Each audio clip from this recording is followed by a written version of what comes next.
Russian President Vladimir Putin on Monday declared a 3-day ceasefire from May 8th to the 10th in its war with Ukraine.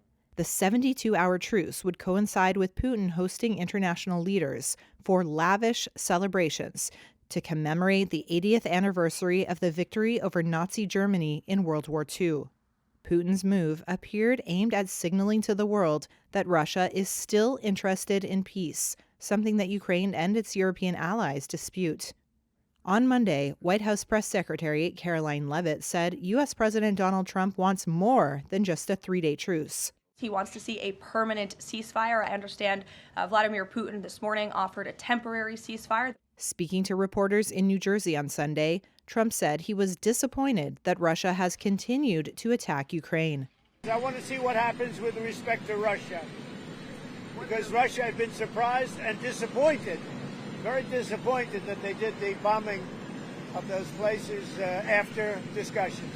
U.S. proposals on ending the 3-year war in Ukraine have called for Washington's recognition of Moscow's control over Crimea, as well as de facto recognition of Russia's hold on other parts of Ukraine.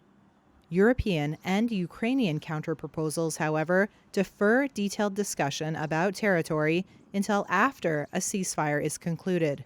What do you want Vladimir Putin to do? Well, I want him to stop shooting, sit down and sign a deal.